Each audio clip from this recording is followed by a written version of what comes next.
The disrespect around the league doesn't end with Mike Evans and Levante David anymore. We tell you which player is being unfairly knocked. That and more on today's episode of Locked On Bucs. Your daily Tampa Bay Buccaneers podcast, part of the Locked On Podcast Network. Your team every day.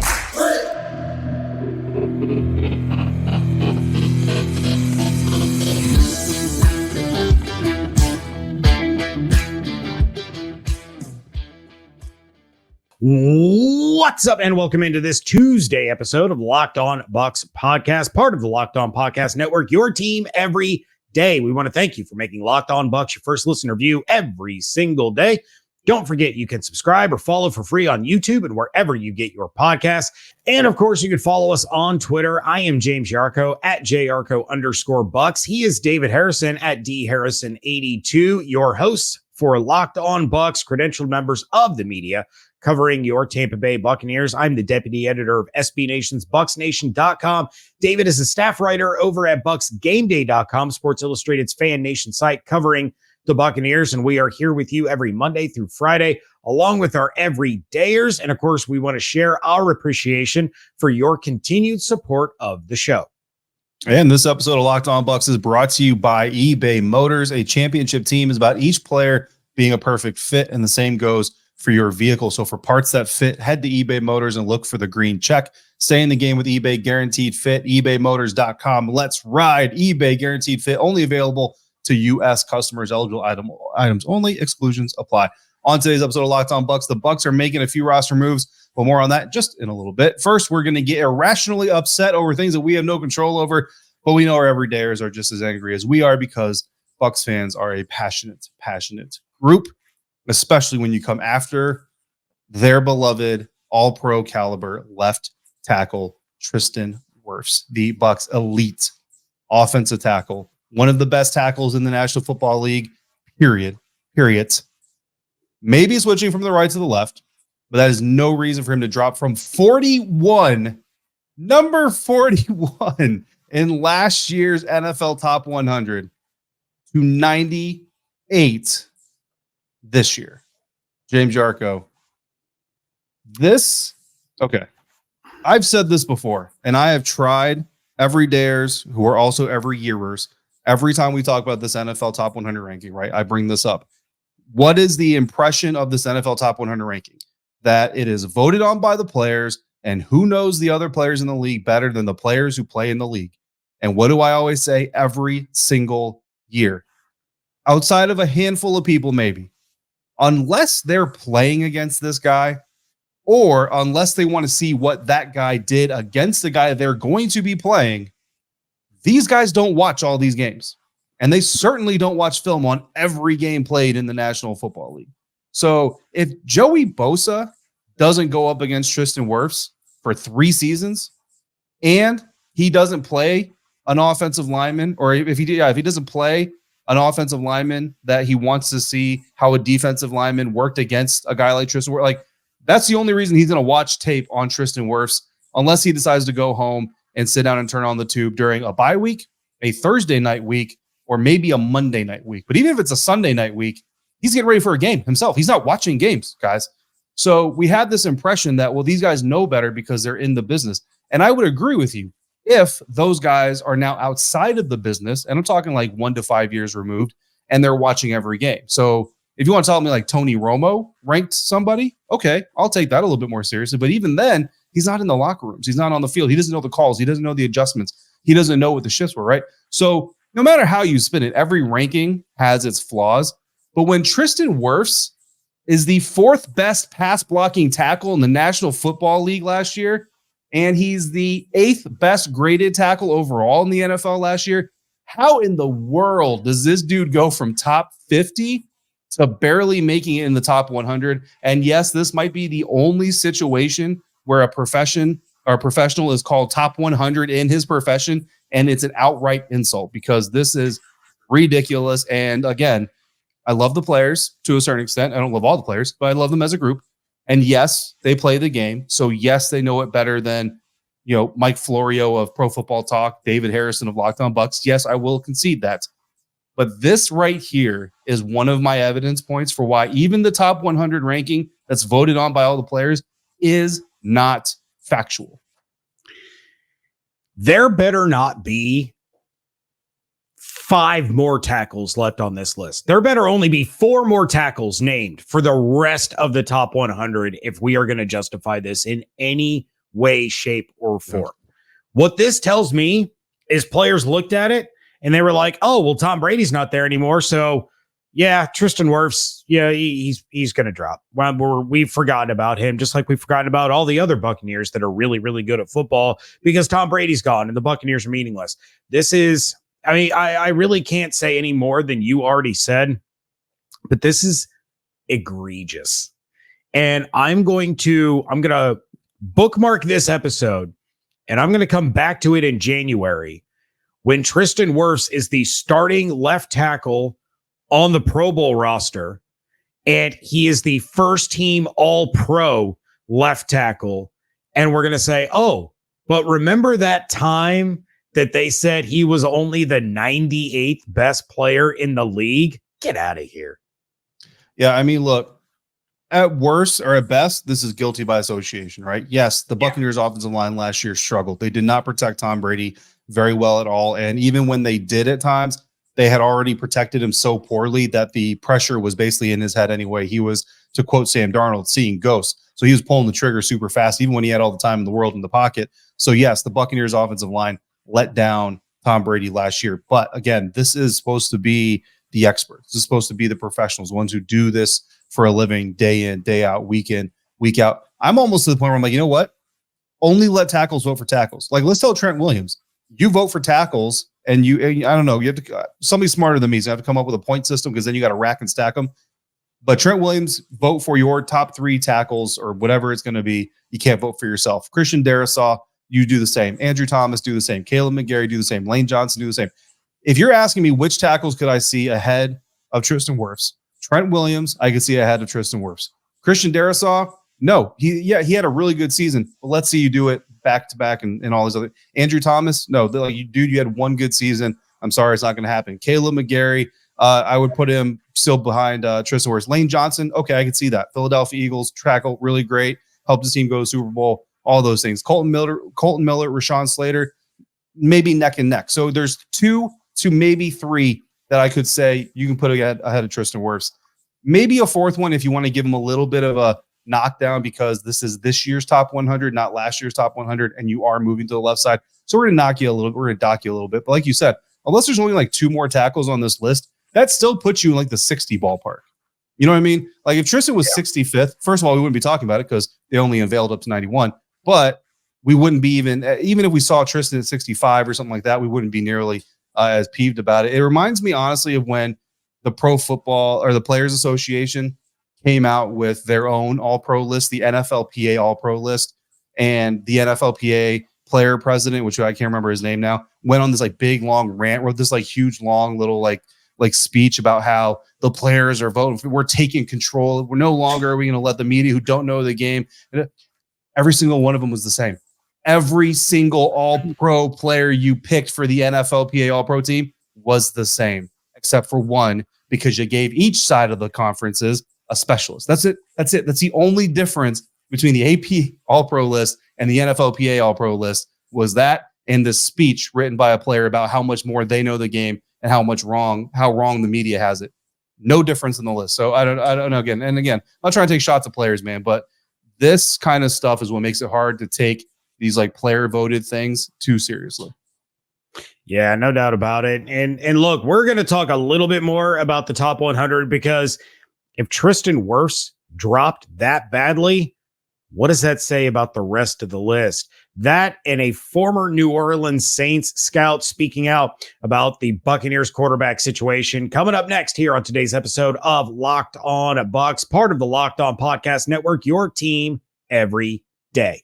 This show is brought to you by BetterHelp. Whether you're dealing with decisions about careers, relationships, or anything else, therapy helps you stay connected to what you really want while you navigate life so you can move forward with confidence and excitement. Trusting yourself to make decisions that align with your values is like anything. The more you practice it, the easier it gets. If you're thinking of starting therapy, give BetterHelp a try. It's entirely online, designed to be convenient, flexible, and suited to your schedule. Just fill out a brief questionnaire to get matched with a licensed therapist and switch therapists anytime for no additional charge, no questions asked. You don't have to justify it. You just say you want a new person, you get a new person. Let therapy be your map with BetterHelp. Visit BetterHelp.com/lockedon today to get 10% off your first month. That's BetterHelp, HELP.com/lockedon.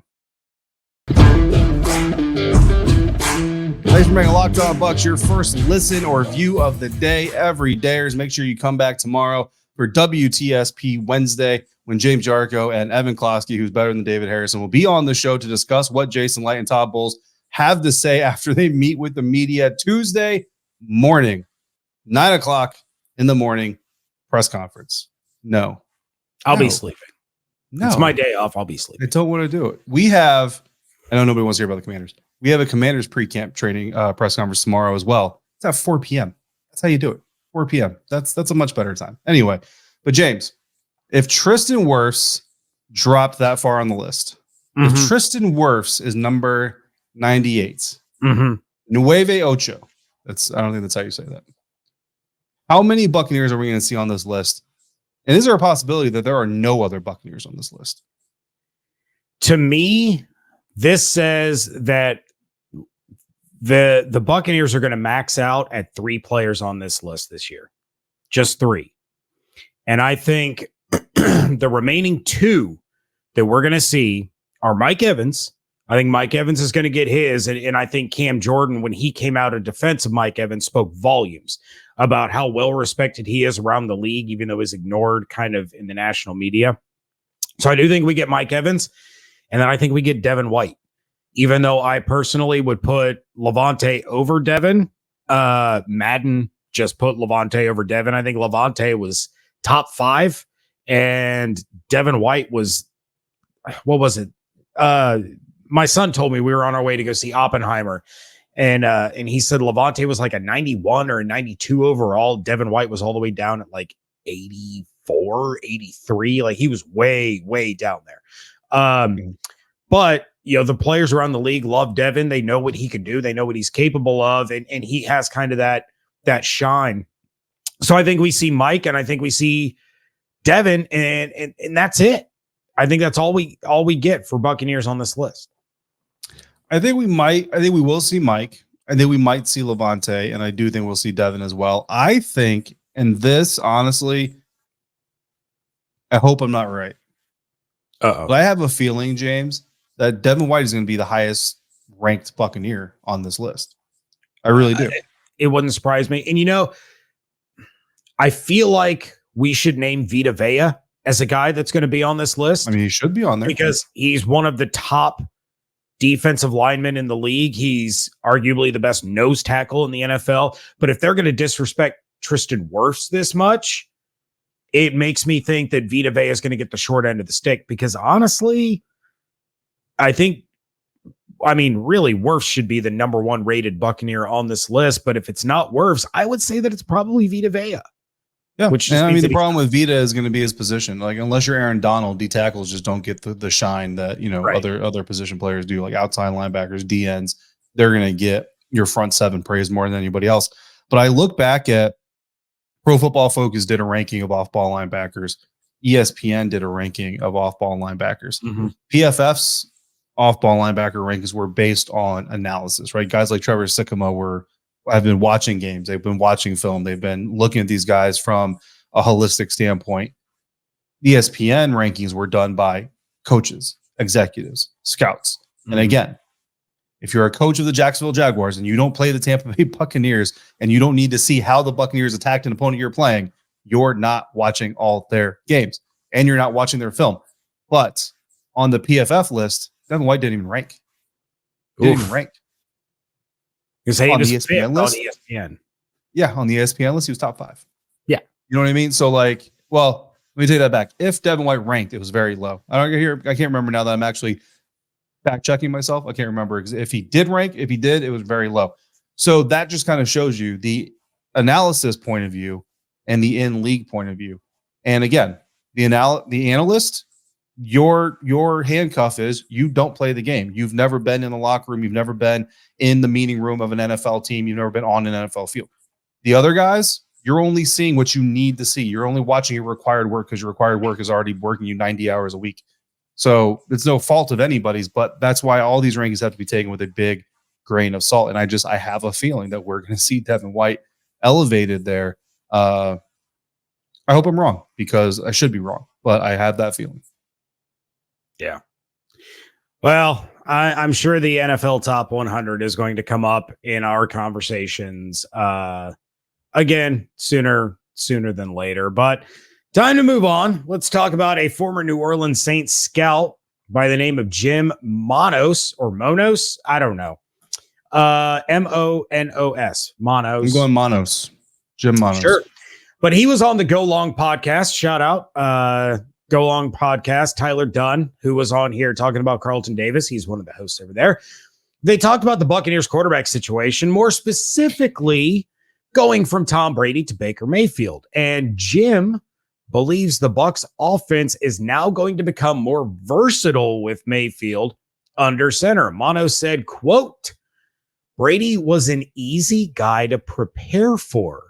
I just think they'll be able to do more with Mayfield because, to be honest, he's just younger and tougher right now. Brady was good.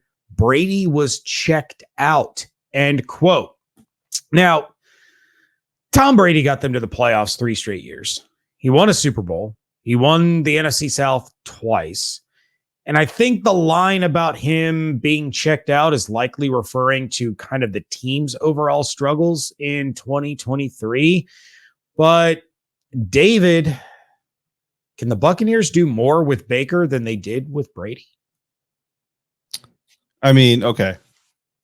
Can they do more from the aspect of you can open your playbook more, you can be more creative with your offense? Yes, absolutely. And that's just simply because Baker Mayfield is more athletic.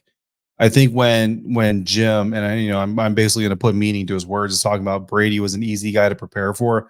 I think just what it means is you don't have to have a shadow. You don't have to have a spy. You don't have to worry too much about staying, discipline on your edge in your pass rush. Like once you know that's not a run play, if you try to, your defensive end now has full flexibility, to collapse in, push outside, whatever you need to do. Because Tom, he might take a few steps outside the tackle box, but he's not going anywhere, right? I think that's what he's referring to.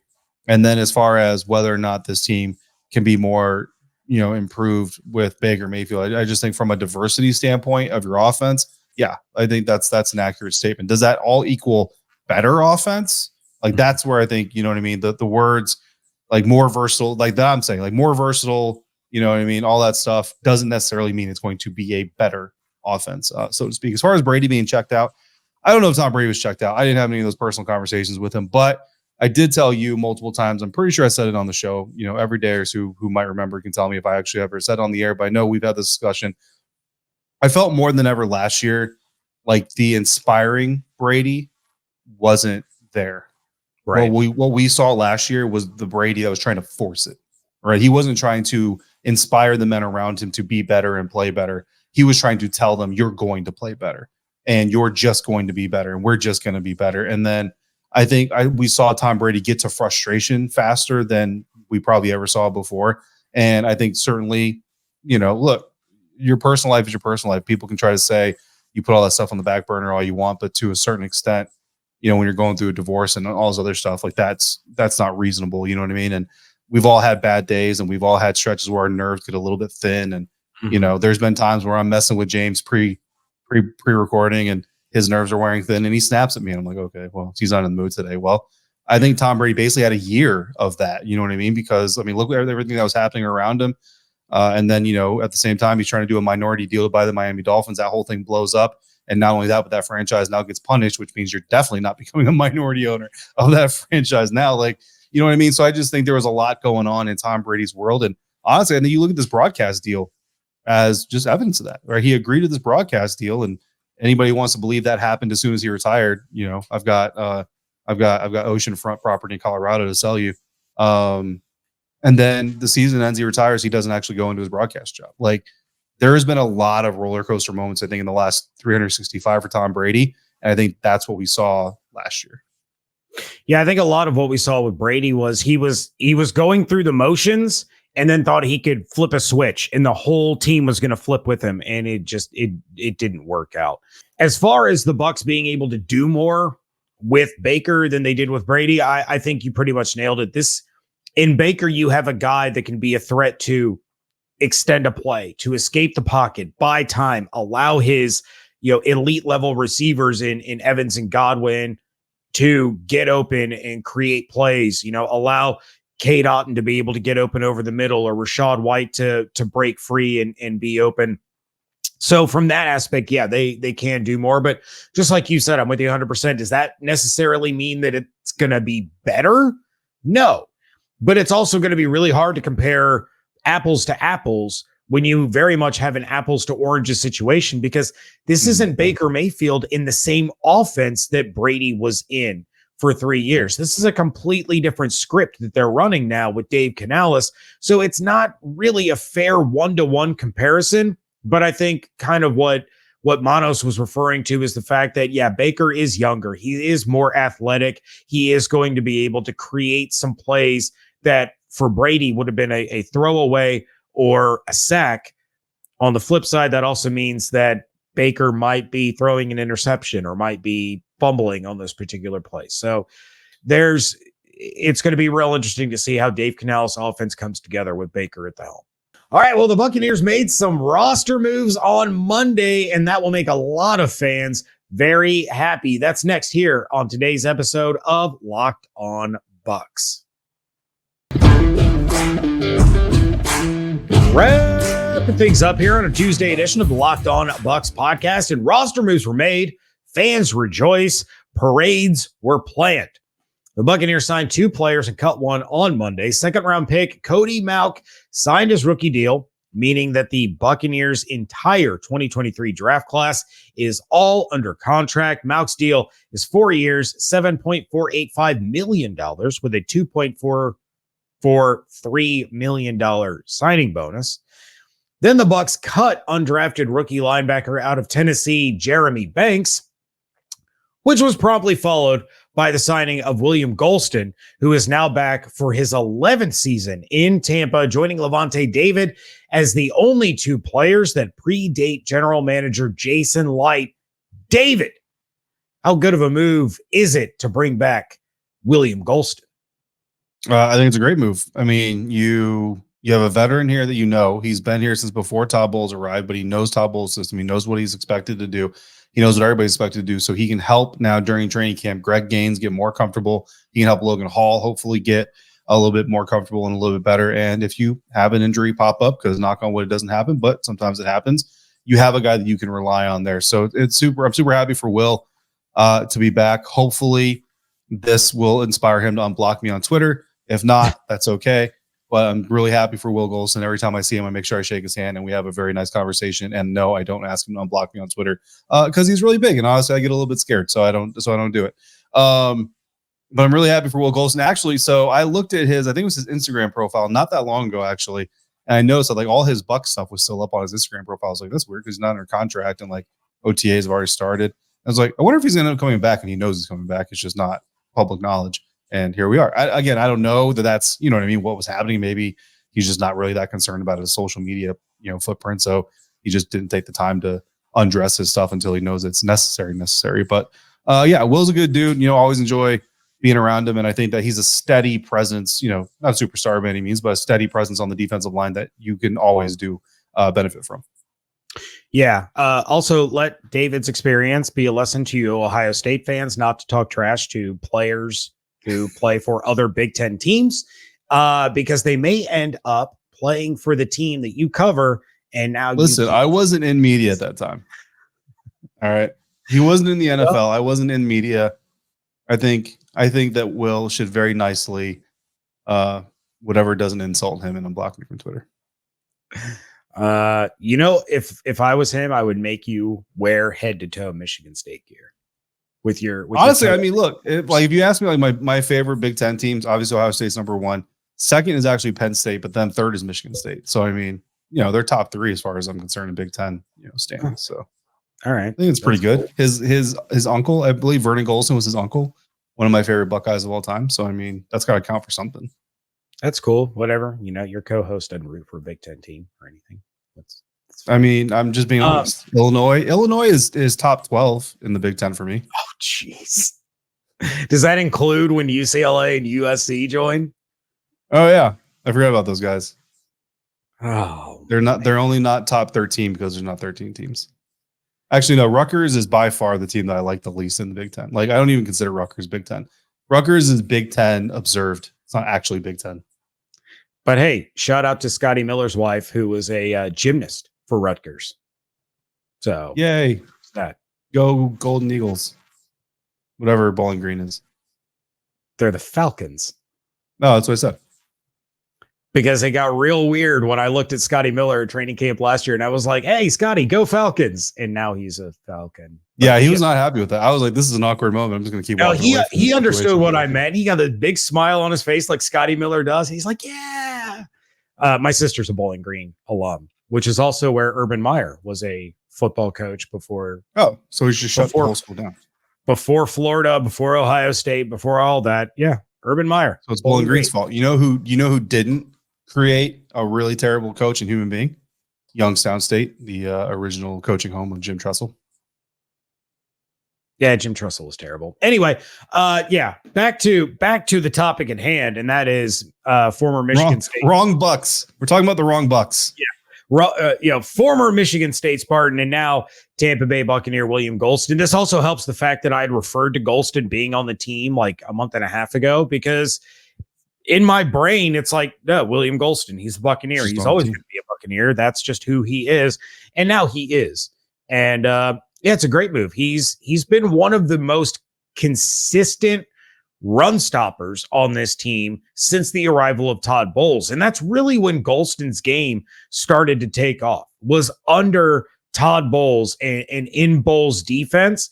So I think the addition to bring Gholston back it's a great move for on the field, but kind of like you were talking about, he's a great locker room guy. He's a great teammate. He's kind of that elder statesman that can give advice, that can guide, that can lead. You wouldn't put him in the category of like Levante David and Mike Evans, in terms of leaders, but he's that quiet, calming leader presence that guys can go to and know that they're getting. He's Shelton Quarles. He's what? He's Shelton Quarles. Yes. He's Shelton Quarles-esque.